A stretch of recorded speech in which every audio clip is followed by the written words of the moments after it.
So welcome everyone for the second day of our international conference on the Second World War and the Holocaust in honoring the great late Sir Martin Gilbert.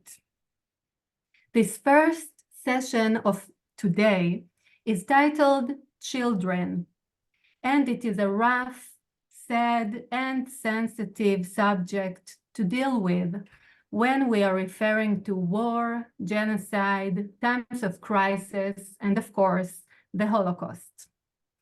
We have two distinguished speakers who will share with us the research on this subject of children in the Holocaust.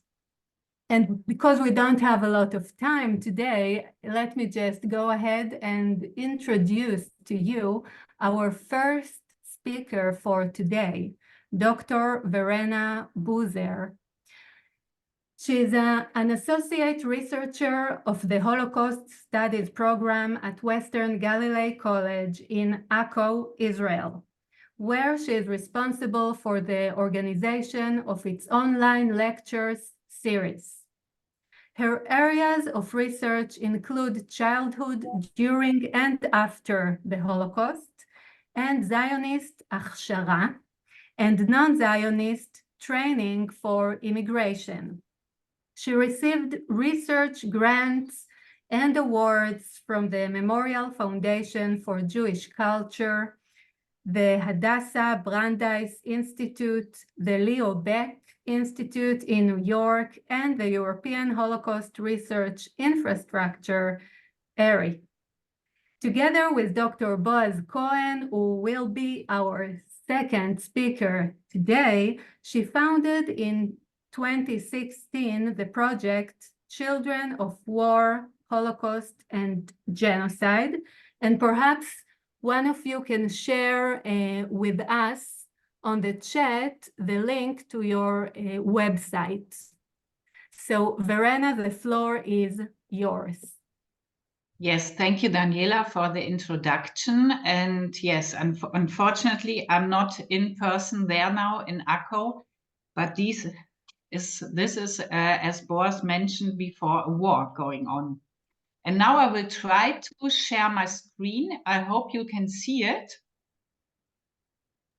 We can see it, but maybe you want to enlarge it? Yes. Yes, now it's okay. Okay. So I start now. When it comes to the genocide of European Jews during the Holocaust, most of you are familiar with the numbers.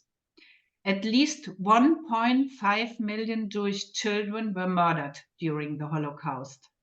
This means 1.5 million voices who were silenced forever and which never could give a testimony about their murderers. After the war's end in 1944-1945, only a tiny number of Jewish child survivors had survived, for example, the widespread Nazi camp system, roundups or mass killings all over Europe, in hiding, for example, in foreign families, in monasteries, in partisan units, or in the Soviet Union. They became witnesses and survivors of a unique atrocity against the Jewish child. They were murdered simply for being Jewish. Until today, there is no comprehensive study on the systematic murder of Jewish children. In 2011, USHMM historian Patricia Hebera edited a volume within the broader publication series Documenting Life and Destruction, Holocaust Sources and Context, a project run by the USHMM. In 2019, US historian Stephen Theodore Katz published a paper with a thick description of the murder of Jewish children during the Holocaust. A paper article which provides a fuller, though still not complete, accounting of what this entailed and what this meant. He focuses mainly on the ghettos all over Nazi-occupied Europe.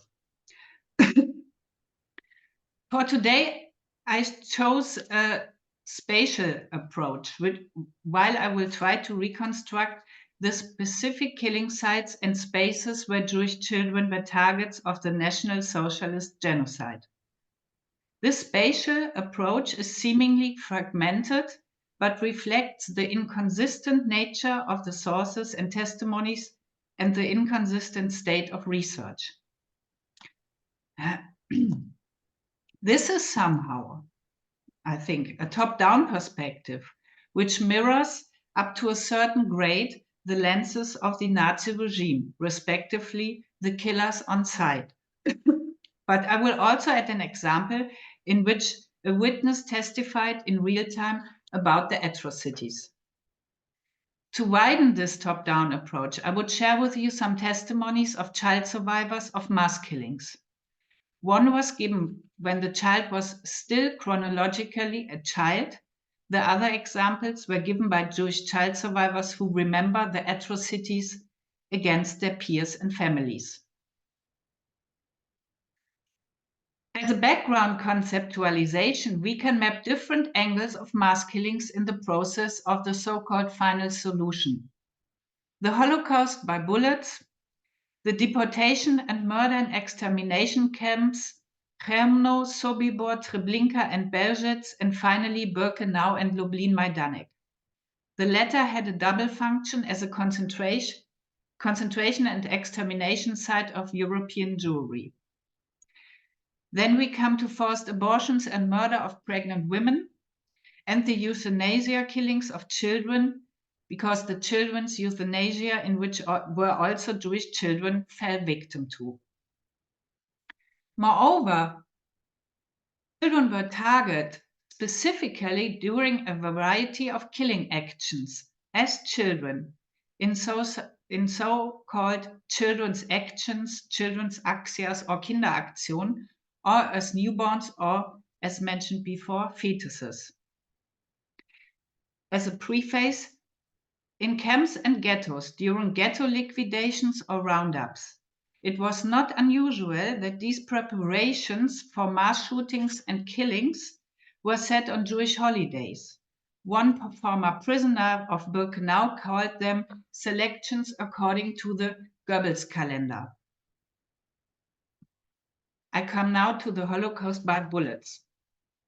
The first example I would like to give to you is from the Babi Yar massacre, the murder of more than 33,000 women, men, and children within 2 days. And now I share with you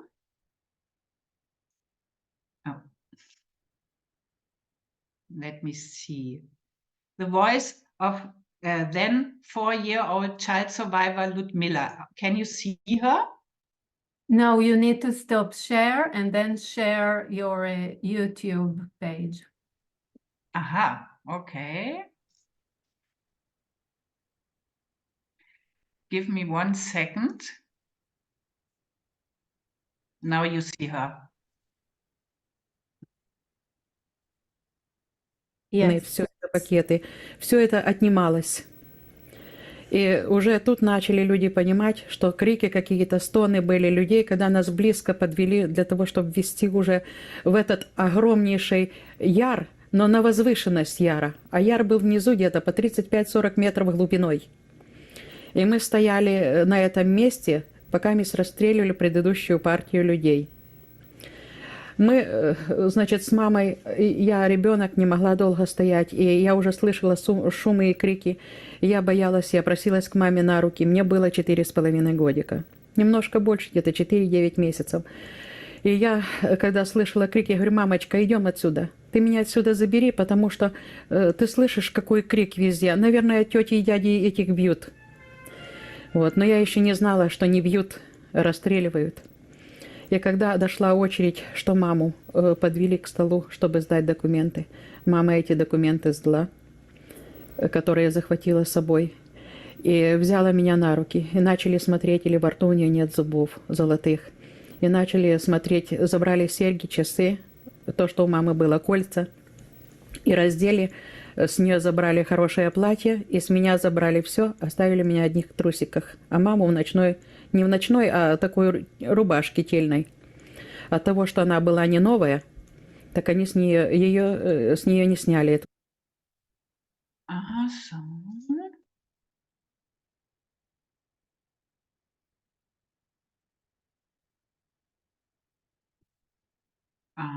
You still hear me, yes?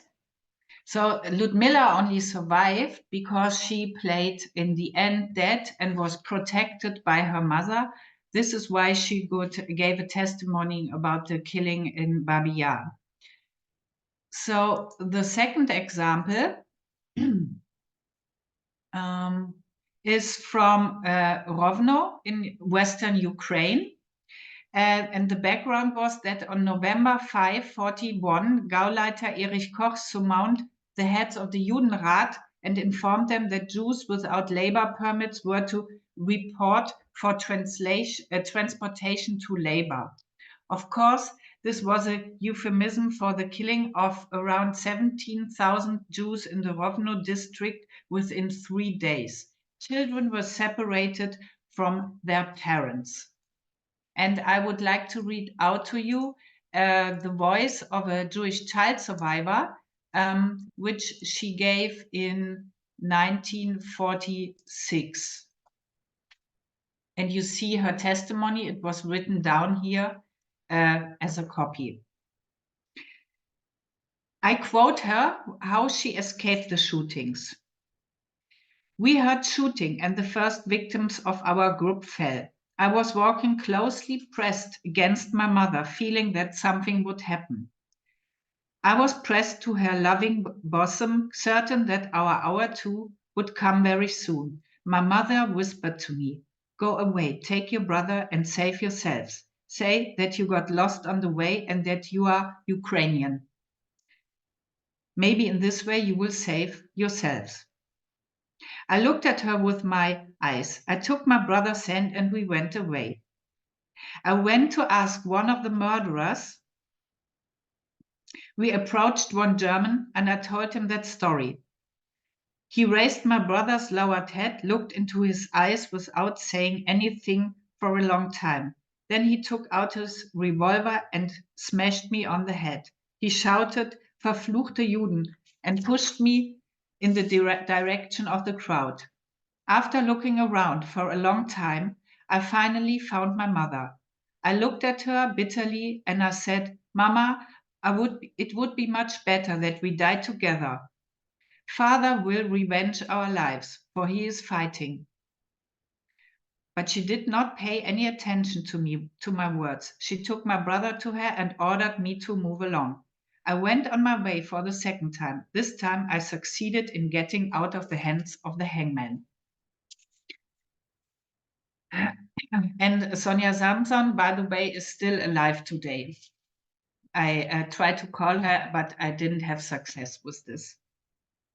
So the last example is from Ponari in Lithuania. And the background, between 70,000 and 100,000 people, Jews were murdered in a wooded area not far from the Lithuanian city of Vilnius between July 41 and July 44. The victims, of course, were Jews from the region. Kazimierz Sakowicz, a Polish journalist who lived near the execution site, witnessed the mass murder for around 2 years. He wrote down the gruesome events on small pieces of paper, which he put in bottles and buried them. And here, for example, he speaks about October 25, the terrible Saturday. And I only will quote a small part from his testimony. Around 8:20 in the morning, a long procession of convicts appeared on the street by the chapel. As they approached the station, I saw that they were all women, old, young, and children in baby carriages. Children with their little hands on their chests. Some were sleeping peacefully. The weather was beautiful, sunny, end quote.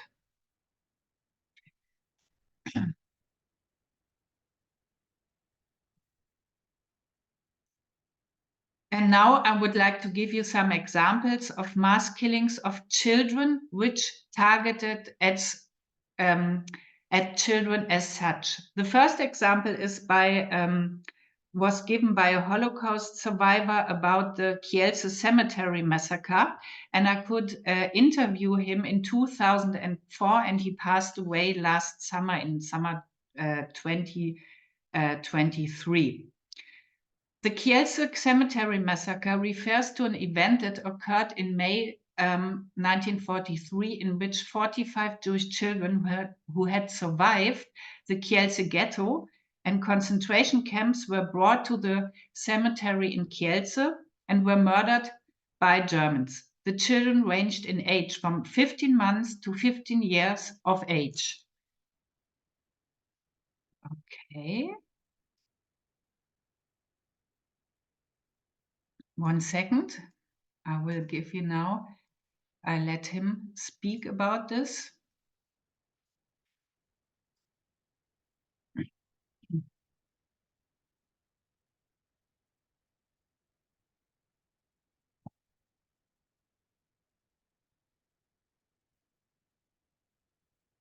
They had us lined up on the field.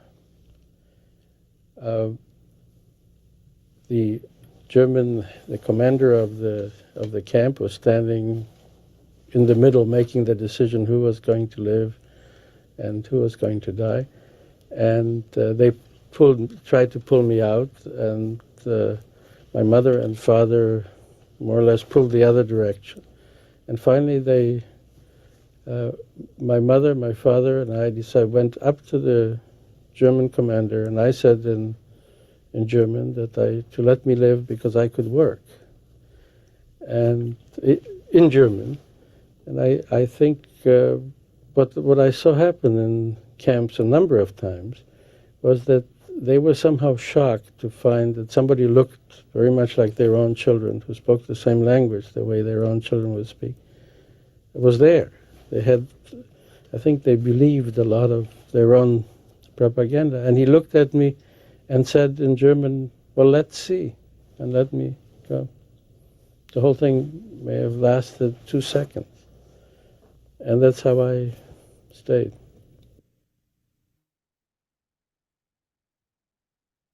Mm-hmm.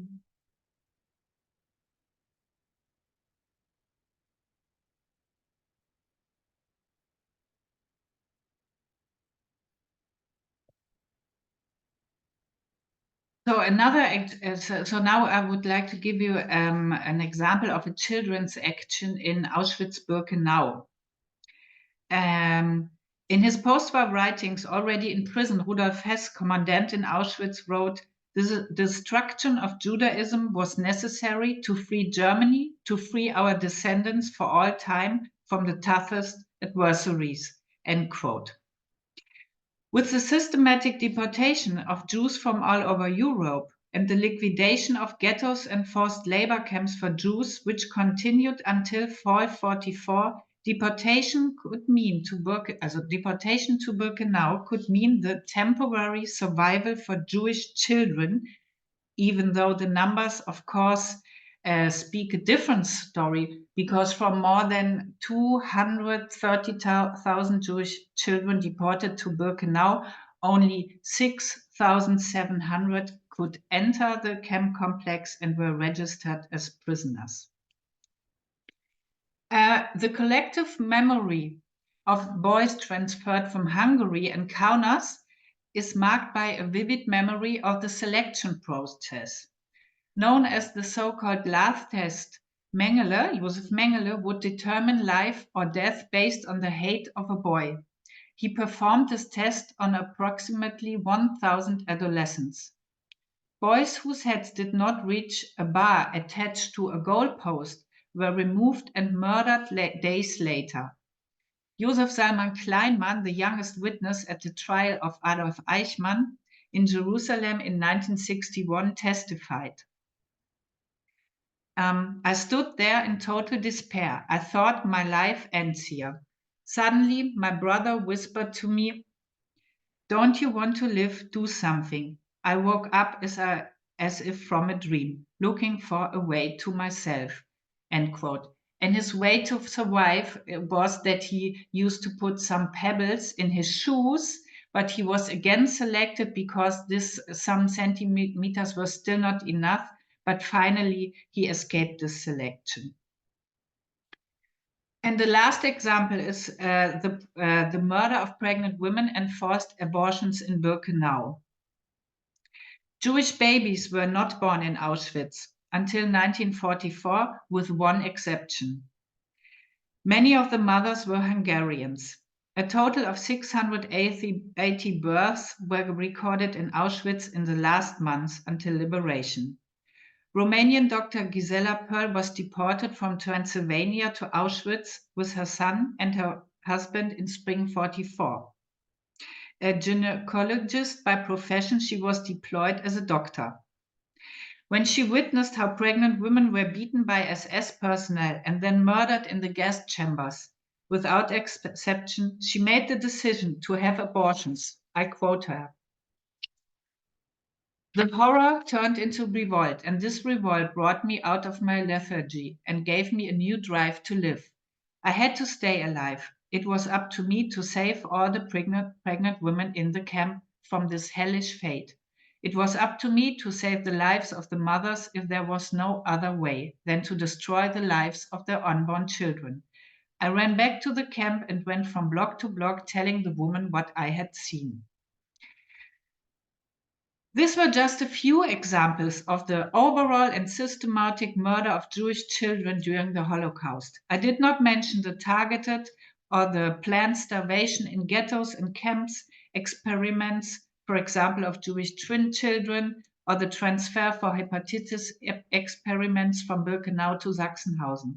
I did not mention individual acts of murder by German SS men, also during the death marches. There is still much to be done to document a systematic overview of the crimes committed against Jewish children. So I come to the conclusion. In 2017, a standard worked in Germany today on the extermination camps of Aktion Reinhardt, the German code name for the systematic murder of at least 1.8 million Jews in the general government, was published. The book is called the Core of the Holocaust, as it was the largest single project in Germany's efforts to exterminate the Jews and was a core component of the Holocaust. But in my eyes, I think the core is the systematic annihilation and slaughter of Jewish children, as they were literally hunted down all over Europe. Their stories cannot be found in the sources of the perpetrators. A story that revolves around the separation and death of families and friends, the fact of bearing responsibility at an age when a child or even a teenager is not yet mentally capable of doing so. A story that teaches us that the children from then were forced to survive often alone, especially when parents, siblings, or other adults could not longer care for them. They had to make their own decisions, which quite often decided over life and death, and they had to care for their daily survival after they escaped the systematic killings. This is why the majority of them mourn until today about their lost childhood. Thank you for listening. Thank you so much for this excellent presentation.